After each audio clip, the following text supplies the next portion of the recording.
नमस्कार दोस्तों, आज इस वीडियो में बात करेंगे आलोक इंडस्ट्रीज के बारे में और ये सारी इन्फॉर्मेशन काफ़ी इंटरेस्टिंग होने वाला है। तो इस वीडियो को आखिर तक देखिए। मैं हूं आपका दोस्त तनु, आप देख रहे हैं दास गाइड यूट्यूब चैनल। चलिए जान लेते हैं।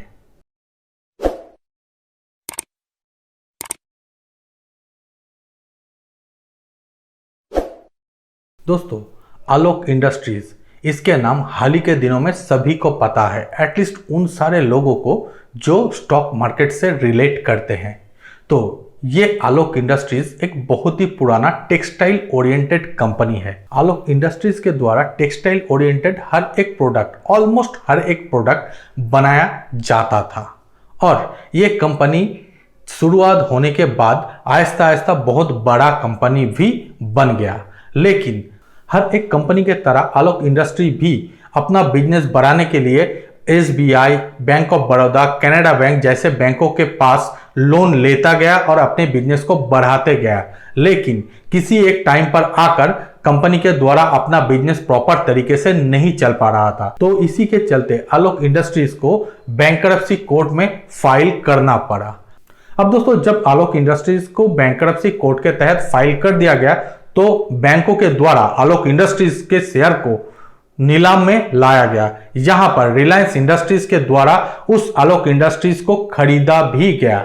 लेकिन यहां पर सिर्फ और सिर्फ रिलायंस इंडस्ट्रीज एकमात्र ऐसा कंपनी नहीं है जो कि आलोक इंडस्ट्रीज को खरीदे हैं। यहां पर रिलायंस इंडस्ट्रीज के साथ एक टाइप किया गया JM फाइनेंस के, और इन दोनों कंपनी के द्वारा ही आलोक इंडस्ट्रीज को खरीदा गया है। और आलोक इंडस्ट्रीज को खरीदने के लिए जो बोली लगाया गया या फिर जिस दाम पर आलोक इंडस्ट्रीज को खरीदा गया वो अमाउंट है 5050 करोड़ रुपीस।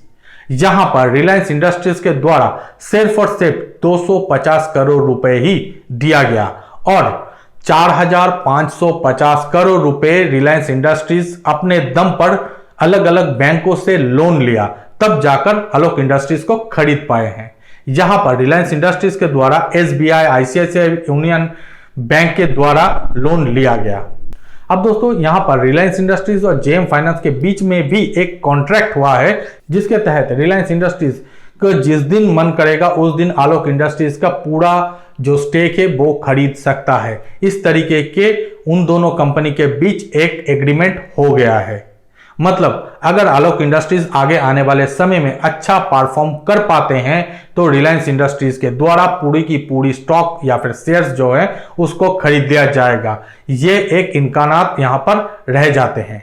अब दोस्तों, आलोक इंडस्ट्रीज को रिलायंस इंडस्ट्रीज के द्वारा फिलहाल कितने परसेंट की स्टेक खरीदा गया है यह भी जानना जरूरी है। तो दोस्तों, यहां पर 37.5% की स्टेक खरीदा गया है। दोस्तों, ये तो बात गया आलोक इंडस्ट्रीज के बारे में और रिलायंस इंडस्ट्रीज के द्वारा आलोक इंडस्ट्रीज में जो इन्वेस्टमेंट किया गया है उसके बारे में। लेकिन अब दोस्तों बात करते हैं रिलायंस इंडस्ट्रीज के द्वारा आलोक इंडस्ट्रीज को क्यों खरीदा गया है। तो दोस्तों, मैंने पहले ही आप लोगों को कहा कि आलोक इंडस्ट्रीज टेक्सटाइल ओरिएंटेड काम करता है, ऑलमोस्ट टेक्सटाइल के हर एक प्रोडक्ट बनाता है और रिलायंस भी टेक्सटाइल के दुनिया में एक बहुत ही बड़ा जाना माना नाम है। तो दोनों कंपनी का एक नेचुरल बॉन्डिंग बन जाते हैं। तो ये एक बहुत ही बड़ा स्ट्रॉन्ग पॉइंट है आलोक इंडस्ट्रीज को खरीदने के पीछे। लेकिन सिर्फ यही एकमात्र कारण है ऐसा नहीं है। यहां पर अभी के टाइम में जबकि कोरोना वायरस के पैंडेमिक चल रहा है तो इन्हीं टाइम में भी आलोक इंडस्ट्रीज के द्वारा बहुत ही बड़ा एक बिजनेस किया जाएगा। यही चीज देखते हुए रिलायंस इंडस्ट्रीज के द्वारा आलोक इंडस्ट्रीज को खरीदा गया है। अब दोस्तों, क्या है वो बिजनेस, तो ये भी डिटेल में मैं आप लोगों के साथ शेयर कर रहा हूं।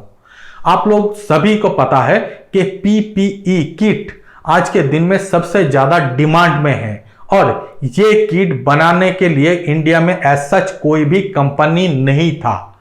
जब कोरोना वायरस के पैंडेमिक सबसे ज्यादा चल रहा था, कोरोना वायरस पैंडेमिक चलने के पहले यानी कि कोरोना वायरस पैंडेमिक आने से पहले इंडिया में महीने में 2 से 3 लाख ही PPE किट तैयार होता था और दुनिया के जितना PPE किट के मार्केट है उनमें 50% से भी ज्यादा चाइना का होल्ड था। लेकिन आज के दिन में इंडिया वर्ल्ड के दूसरे सबसे बड़ा कंट्री बन गए हैं जो कि पीपीई किट बनाते हैं। पहला नंबर पर चाइना और दूसरे नंबर पर इंडिया हो गए हैं।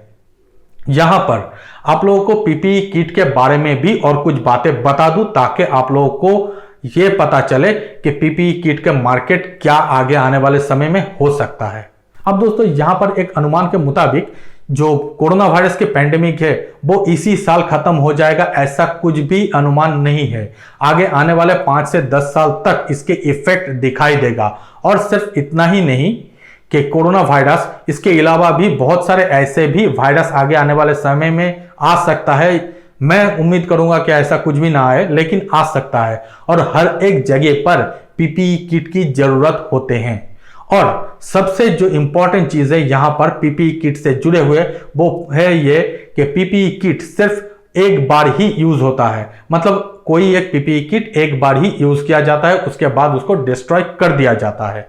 तो इन्हीं सारी चीजों को देखते हुए आलोक इंडस्ट्रीज के द्वारा आज के दिन में पीपीई किट तैयार किया जा रहा है। और पीपीई किट बनाने के लिए आलोक इंडस्ट्रीज को जो टारगेट दिया गया है वो जुलाई महीने में हर रोज 2 लाख पीपीई किट तैयार किया जाएगा। अब दोस्तों अगर इंडिया में आलोक इंडस्ट्री सिर्फ डेली के 2 लाख पीपीई किट बनाते हैं तो महीने की 60 लाख पीपीई किट हो जाते हैं। और आलोक इंडस्ट्रीज के द्वारा बाहर की देशों में एक्सपोर्ट किया जाएगा हर महीने 5 लाख पीपीई किट। ऐसा नहीं है कि सिर्फ और सिर्फ आलोक इंडस्ट्रीज ही आज के दिन में पीपीई किट बनाते हैं। इसके अलावा भी इंडिया में गोकुलदास नाम की एक कंपनी है जो कि इंडिया के 50% पीपीई किट बनाते हैं। वो भी एक बेंगलोर बेस्ड कंपनी है। इसके अलावा और भी बहुत सारे कंपनी है जो कि पूरी मिलाकर दुनिया के दूसरे सबसे बड़े पीपीई किट मैन्युफैक्चर करने वाले कंट्री बना देते हैं इंडिया को। अब दोस्तों ये तो गया पीपीई किट के बारे में, लेकिन पीपीई किट से जुड़े हुए रिलायंस का क्या फायदा है। तो अब दोस्तों पीपीई किट बनाने के लिए जो मेन मटेरियल लगते हैं वो पॉलिएस्टर टाइप के होते हैं, मतलब प्लास्टिक टाइप के होते हैं। और ये प्लास्टिक के जो सीट, अगर हम लोग इसको प्लास्टिक के सीट कहते हैं तो ये प्लास्टिक के सीट तैयार किया जाता है रिलायंस के फैक्ट्री में। आप सभी को पता है कि रिलायंस के द्वारा ऑयल रिफाइन किया जाता है और ऑयल रिफाइन करने के साथ साथ बहुत सारे और भी कंपोनेंट उन क्रूड ऑयल से मिलता है। तो उन्हीं में से एक कंपोनेंट पीपीई किट बनाने की जो सीट है उसे हम लोग कह सकते हैं। तो यहां पर रिलायंस का डबल फायदा हो गया। मतलब रिलायंस इंडस्ट्रीज अपने फैक्ट्री से वो सीट डायरेक्ट आलोक इंडस्ट्रीज को सेल कर देगा। मतलब रिलायंस इंडस्ट्रीज का एक डायरेक्ट बिजनेस हो गया और आलोक इंडस्ट्रीज के थ्रू रिलायंस और भी ज्यादा बिजनेस कर सकता है। यहां पर एक अनुमान के मुताबिक रिलायंस जो सीट आलोक इंडस्ट्रीज को बेचते हैं वो करीबन 10 रुपए मीटर में बेचा जाता है। और एक पीपीई किट तैयार करने में करीबन 5 से 6 मीटर ही सीट लगते हैं। तो इन हिसाब से 50 से 60 रुपए हो जाते हैं उस मटेरियल के दाम। और अगर हम पूरा चीज मिला लेते हैं तो करीबन 300 से 350 रुपए में एक किट तैयार हो जाते हैं। और आज के दिन में रिलायंस के द्वारा या फिर आलोक इंडस्ट्रीज के द्वारा उस किट को बेचा जा रहा है करीबन 650 रुपए में। तो हम लोग कह ही सकते हैं कि करीबन 100% का प्रॉफिट कर रहा है आलोक इंडस्ट्रीज, जो कि एक बहुत ही बड़ा प्रॉफिट मार्जिन हम लोग कह सकते हैं। और इस प्रॉफिट मार्जिन के तहत आलोक इंडस्ट्रीज को खरीदने के लिए रिलायंस ने जितना सारा डेट लिए हैं या फिर जितना सारा लोन लिए हैं वो भी आगे चल के कंप्लीट कर ही देगा, ऐसा उम्मीद हम लोग कर सकते हैं। अब दोस्तों जब हम लोग पीपीई किट के दाम के बारे में बात कर ही रहे हैं तो यहां पर यह बात भी कह लेना जरूरी है कि आज के दिन में भी चाइना के द्वारा जो पीपीई किट तैयार किया जा रहा है उसका दाम करीबन 2000 रुपए है। और इंडिया में जो पीपीई किट तैयार हो रहा है वो 650 से 700 रुपए में बेचा जा रहा है। तो आप और हम सभी समझ सकते हैं कि करीबन 3 गुना कम दाम पे इंडियन मार्केट में पीपीई किट सेल हो रहा है। तो इसी के चलते हुए प्रॉफिट के मार्जिन भी बहुत ही ज्यादा दिखाई पड़ रहा है, क्योंकि अगर दाम कम है तो उसमें डिमांड बहुत ज्यादा हो ही जाता है। तो दोस्तों इन्हीं सारी चीजों को देखते हुए रिलायंस इंडस्ट्रीज के द्वारा जो आलोक इंडस्ट्री है उसके ऊपर इन्वेस्ट किया गया है। और ये कोरोना वायरस की पैंडेमिक चलते हुए ही आलोक इंडस्ट्रीज के थ्रू रिलायंस इंडस्ट्रीज उतना पैसा कमा ही लेगा जिसके तहत रिलायंस इंडस्ट्रीज आलोक इंडस्ट्रीज को पूरी तरीके से खरीद पाए। आप लोग समझ गए होंगे ना मैंने क्या कहा, क्योंकि मैं दोबारा कहने जाऊंगा तो शायद इतनी अच्छे तरीके से समझ पा नहीं सकता। तो दोस्तों ये क्या आलोक इंडस्ट्री खरीदने के पीछे रिलायंस का क्या है मकसद वो। अब दोस्तों बात करते हैं आप और हम जो कि रिटेल इन्वेस्टर हैं, इन लोगों के तरफ से आलोक इंडस्ट्री कैसा है। तो दोस्तों फिलहाल के दिनों में आलोक इंडस्ट्रीज के स्टॉक 40 रुपए के आसपास चल रहा है।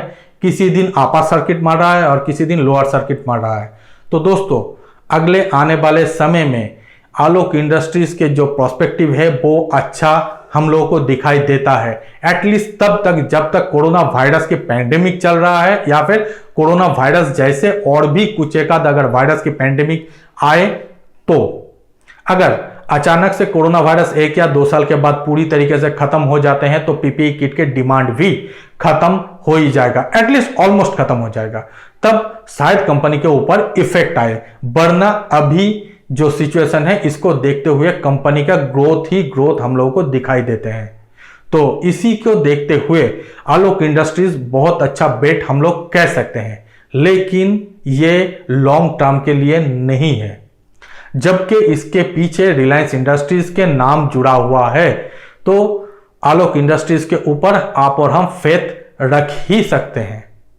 तो अगर आप में से किसी को खरीदना है आलोक इंडस्ट्रीज, हालांकि मैं यह बात कह दूं कि मैं किसी भी स्टॉक रेकमेंड नहीं करता हूं, एटलीस्ट वीडियो में किसी को भी किसी तरीके के स्टॉक रिकमेंड नहीं करता हूं।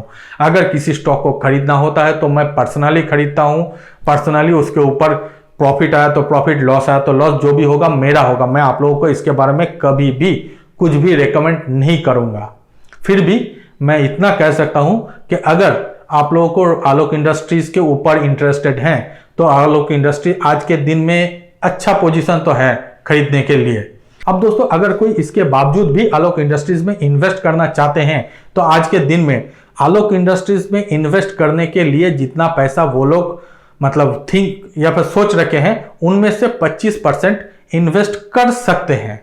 और अगर ये आलोक इंडस्ट्रीज के शेयर नीचे गिरते गिरते आए तो 20 रुपए के करीब, 20 से 25 रुपए के करीब और एक बार थोड़ा सा एंट्री कर सकते हैं। मतलब अगर आज के दिन में 100 शेयर खरीदे हैं तो 20-25 के करीब 200 खरीद सकते हैं। और एक छोटा सा टारगेट है कि 3 रुपए के करीब आलोक इंडस्ट्रीज ने सबसे ज्यादा लो दिखाए हैं। तो 3 रुपए से थोड़ा सा ऊपर 5 रुपए के करीब अगर आलोक इंडस्ट्री आए तो वहां पर जाकर भरपूर खरीदा जा सकता है, ऐसा मुझे लगता है। बाकी बहुत सारे जानकार हैं या फिर आप लोग भी मुझसे ज्यादा जानते होंगे स्टॉक से रिलेटेड, तो आप लोग इसके ऊपर ज्यादा एनालिसिस कर सकते हो।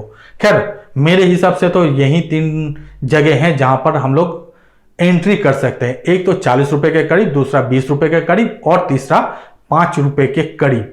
और अगर हम लोगों को यह लगता है कि आलोक इंडस्ट्री इसके नीचे नहीं आएगा, मतलब 20 रुपए या फिर 5 रुपए वाले जगह नहीं आएगा, तो भी अगर हम लोग अभी के जो प्राइस हैं यहां पर इन्वेस्ट करते हैं या फिर यहां पर एंट्री लेते हैं तो अगर ऊपर भी जाते हैं तो भी बुरा तो नहीं होगा, क्योंकि जो पैसा हम लोग अभी इन्वेस्ट करेंगे वो भी बढ़ ही जाएगा।